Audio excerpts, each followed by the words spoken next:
Hey CMA buddies, let's today start with 8.5. 8.5 in strategic management talks about alignment with individual level objective and organizational objectives. So basically we have two categories of people who are working. One is individual, that the person who's working, and the organization. So basically we will be talking about the alignment between the two in this chapter, right? So let's understand what exactly is a personal objective. Personal objective, individual objective, it's one and the same. Personal objective says that job specific goals of each individual employee. So every employee will be given a specific goal in an organization pertaining to his job. So any job specific goals that is being allocated to an individual is basically a personal objective, right? Okay, now why it is relevant? It is relevant as it communicates to employee two things. What are these two things? First thing is it talks about what is important, right? And second thing it says is what is expected of them, right? So first of all, it will tell a personal objective will let an individual know what exactly is important, and second thing is what is expected of them, as in what are they supposed to deliver, right? Now what manager would do in this case is managers would set 5 to 7 goals per employee. So initially when a role is given or an objective is assigned to an employee, basically 5 to 7 goals are allocated to an employee, and it contains mix of activities. So it will give activities from different dimensions, right? For example, if I take finance, I may give you working on a GL, that is general ledger. I'll tell you to prepare balance sheet. I'll tell you to prepare accounts receivable or accounts payable. So like this, many multiple activities will be given to you. It will be a mix of them, right? So once he starts attaining that, as in once he masters the tasks that are given to them, in that case, in future, these more objectives will be added, right? So that's what it says. When attained, more objectives are added, specifically designed to maximize the team efforts. So once a person masters or experts a particular activity or a mix of activities, now once we understand he's capable of doing something, certain more activities will be added to his kitty, right? So let's understand personal objectives once again. These are basically job specific goals of each individual employee.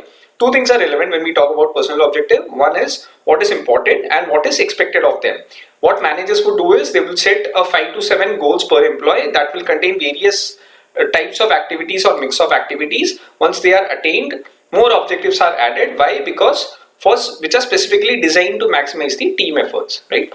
Now, why employee objectives are so important, right? So let's understand the relevance of employee objective.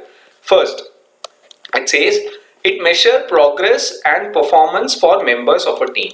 So once we start seeing that each individual employee is working towards a personal objective, in that case, eventually what it would result is progress and performance of the members of the team, or rather the team objective and all, right? So that's the first thing. Second thing, it says that helps employees to better understand their roles and help managers to guide their teams to achieve organizational and personal goals, right? So basically it would help the employees to better understand what their roles, the job they are delegated or they have to undertake, and it will also help the managers for guiding their teams, for achieving organizational and the personal goals, right? Third thing it says is it helps the leaders and the team members create more productive work environment. So once you know what exactly is your objective, you work towards it, you master it, and eventually what it would do is it would create more productive work environment. Fine.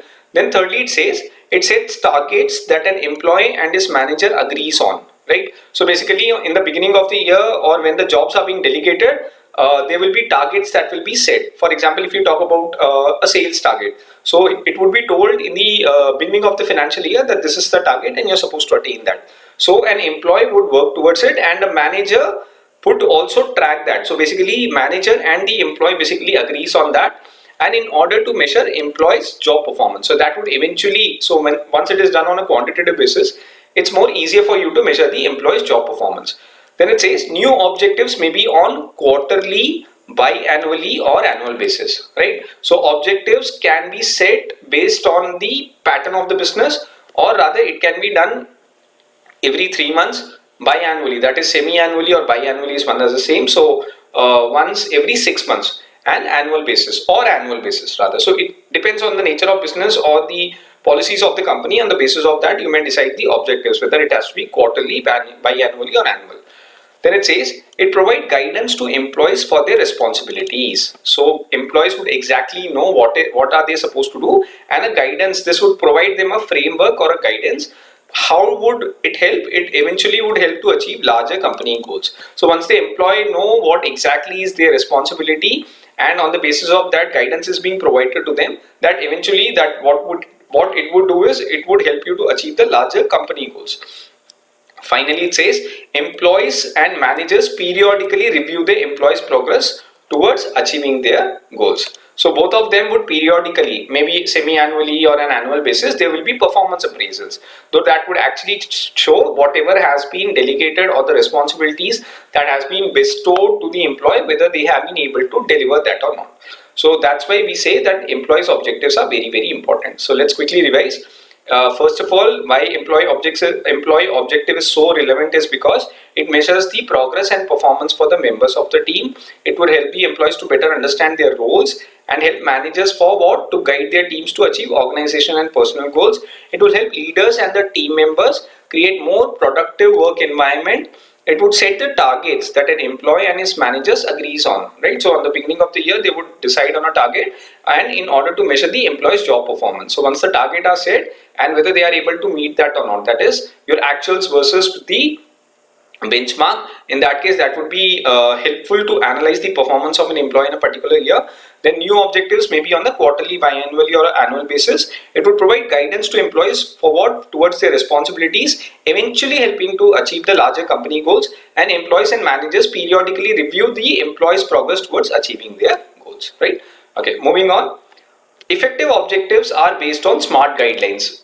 SMART guidelines, which we have already done in module 1, right? If you remember, if you have not seen that video, please check that video. I've clearly explained the SMART guidelines. SMART stands for specific, measurable, attainable, relevant, and time based. I'm not just reiterating because we have already covered it, so let's not waste time on this and let's move on, right?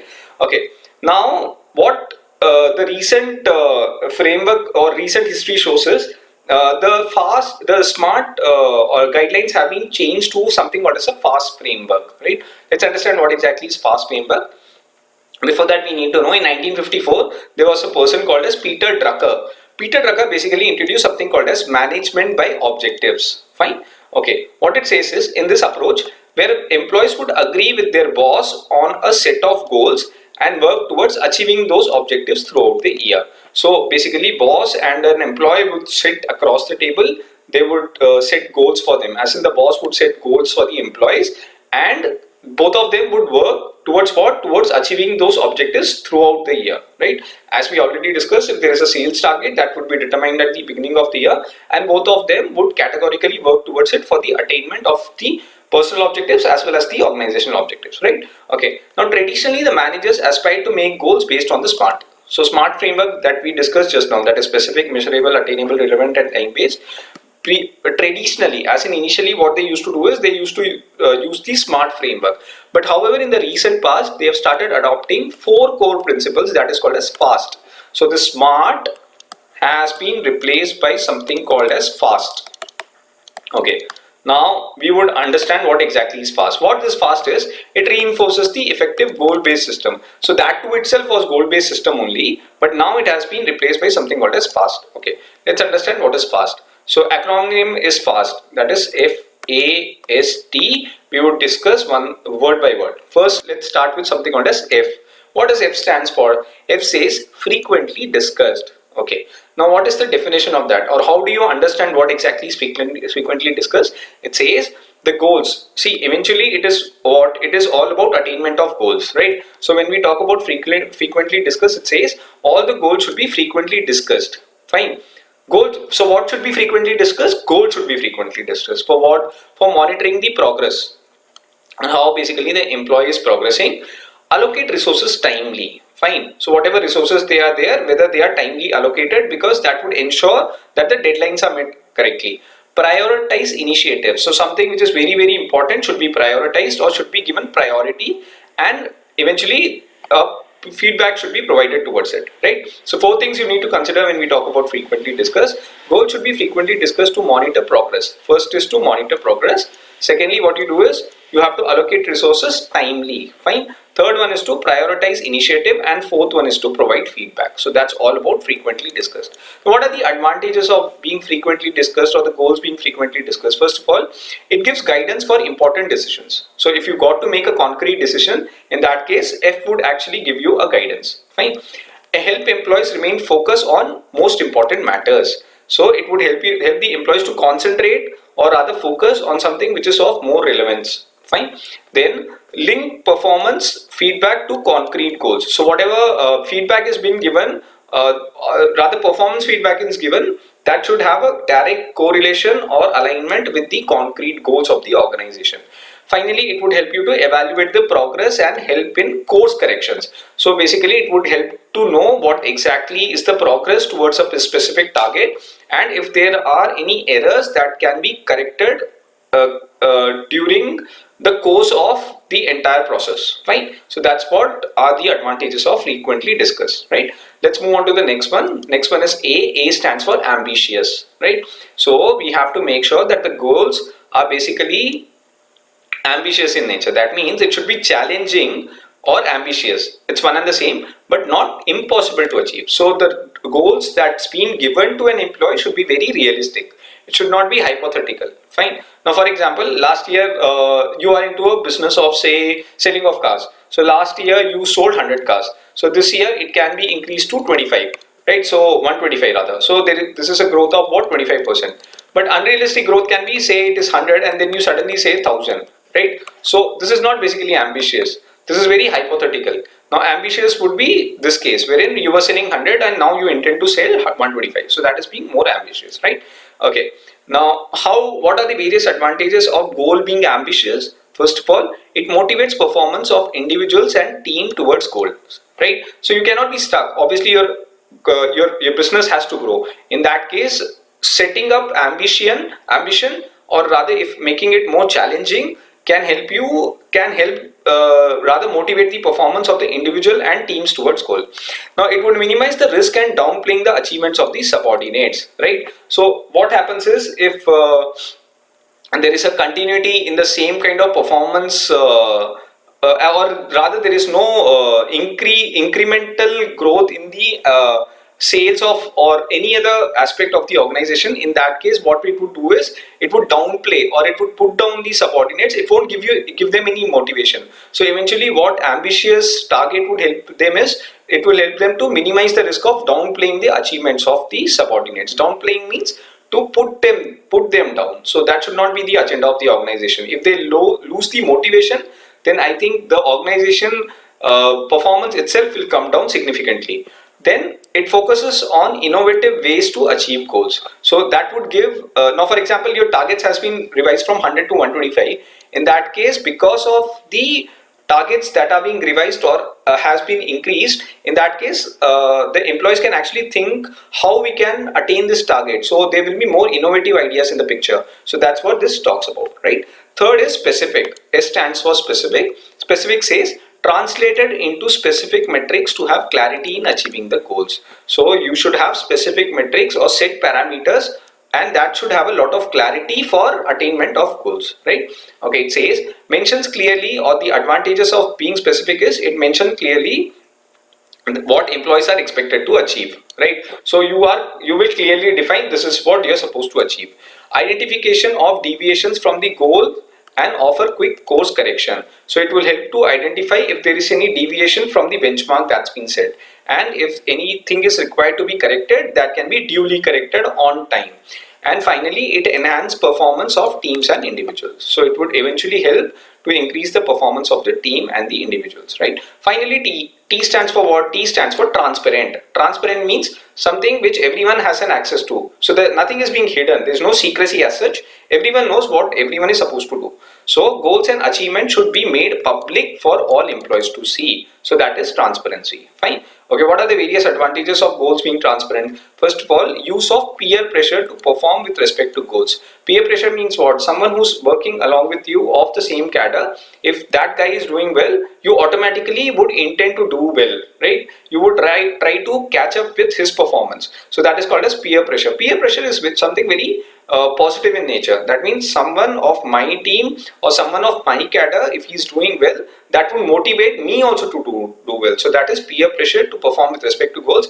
It showcases the activities and contribution of the employees towards goal achievement. Showcases means if someone has really done good, in that case it would be told to everyone. That's what is transparency, right? So every person in the organization or every member of the team would get to know what exactly the activities and the contribution of a specific employees towards the goal attainment. So eventually that what it would do is it would motivate the other employees also, and at the same time the employee who has performed, that person will also feel motivated because he would be appreciated for the efforts that he has taken. Then it helps employees understand the agenda of other employees and teams. It would help the employees to know what exactly is the mindset or what are the things the other person is working, so that he himself can improve on the other aspects of his job. And it identifies the strategies that are needless and not aligned to overall organizational goals. So something which is irrelevant can be thrown out, or rather it can be thrashed. So it basically identifies the strategies that are needless, that is not required and not aligned to the overall organizational goals. So that's what FAST basically stands for, right? Okay, then we move to something called as performance objectives. So we have done personal objectives. We have done something called as SMART. SMART is something which we have already referred to in chapter 1. So you can refer to module 1 in that case. Then we have done something called as FAST framework. FAST framework is nothing but it is a replacement of SMART, right? FAST stands for what? Frequently discussed, ambitious, specific and transparent. Now we come to something called as performance objectives. Okay, now what exactly is performance objectives? They are set for employees to know what is expected of them, right? So basically these are the guidelines that are set for employees to know what is expected of them or what they are supposed to do and what are they accountable for. So it talks about two things: what is expected of them. So it talks about the expectation, and same time it also talks about the responsibilities. So that's the crux of performance objectives, right? That's what it says. It is set for the employees to know what is expected of them and what are they accountable for. Accountable for means what are their responsibilities. Can be performance based or development led. So there are two criteria of performance objective. One is basically performance based, fine, and the second one is development led. That's how you categorize performance objectives into two parts. Now what are the various examples of performance objectives? First one is productivity. Okay, now what does productivity mean? Amount of work an employee is expected to perform within a specific time. We all know what exactly is productivity. Basically the work of an employee that is being expected to perform by him within a stipulated time period or the time that has been allotted to him, right? Now for example, if you are working in finance, you would be told that balance sheet should be reconciled within say 5th of every month. So that basically is productivity. So that's how. So if you do it by 5th, that means you are an efficient performer. If you are unable to do it, in that case course corrections can be done accordingly. Now let's take an example of banking, right? We all know banking is what? Banking is basically a service industry. So in service industry, that is banking, how do they judge the productivity? They judge productivity by knowing the number of clients a consultant has assisted. So a banker, how many clients he has assisted during a specific period of time, that would tell his productivity. So that's the best example. Now it helps to increase productivity and increase sales and revenue.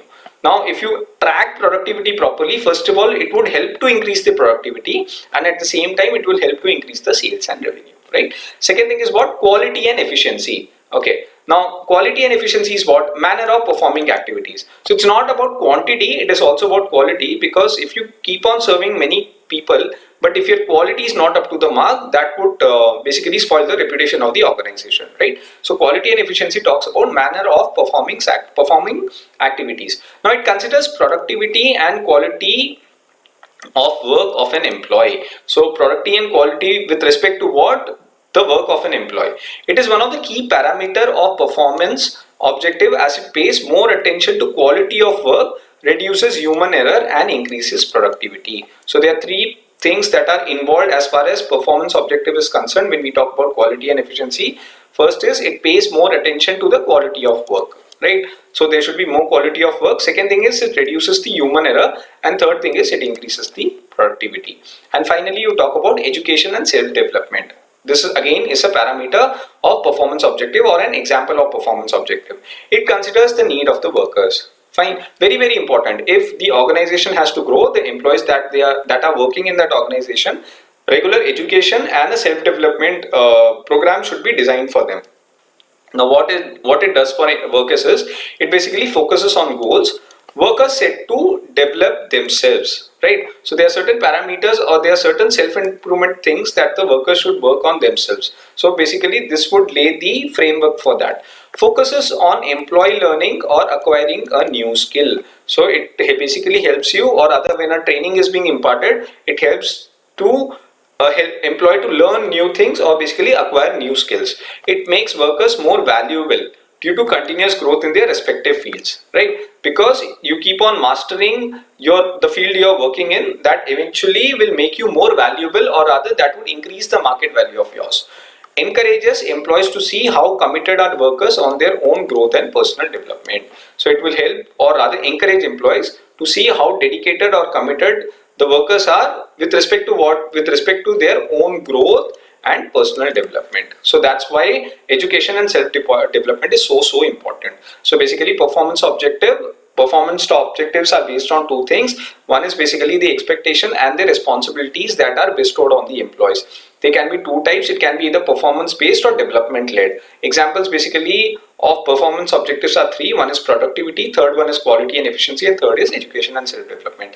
It's okay if you remember these points, otherwise you just remember the headings, that is productive, quality and efficiency, and education and self development, and you can basically define yourself, right?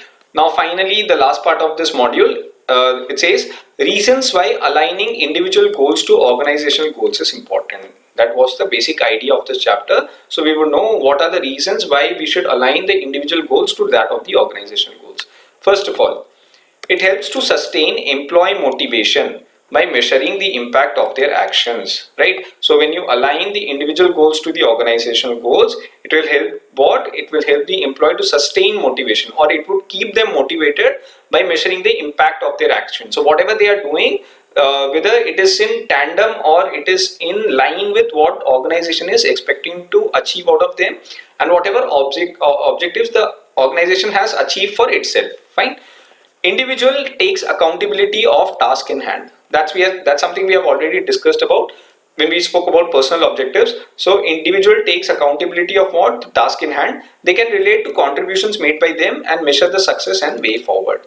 So they can basically know what contributions they have made towards the organization, and they can measure the success and what exactly they should do to move forward, or what they intend to achieve in the future, right? It basically helps in prioritization of tasks and responsibilities.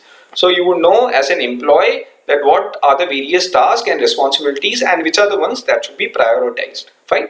And thirdly, you talk about collaboration within other employees and team cohesiveness increases. So it will help you to understand, or rather it would help you to improve the collaboration, or rather how you are supposed to work as a team with the other employees, and at the same time it increases the team cohesiveness increases. Team cohesiveness means what? How together you are able to work and you are able to attain the goal of the organization. So that's what is team cohesiveness all about, fine. So three things you have to keep in mind when you talk about aligning individual goals to organizational goals. First of all, helps to sustain employee motivation. How? By measuring the impact of their own actions. Individual takes accountability of task in hand. They can relate to contributions made by them and measure the success and the way forward. Secondly, it will help in prioritization of tasks and responsibilities. And thirdly, collaboration with other employees and team cohesiveness increases, right? With this, we finish 8.5. In the next video, we would be finishing module 8, and subsequently we would try to cover strategic management, right? I hope you like this video. If you did, then please press the like button, do share with your friends, and please do subscribe to our channel. Thank you.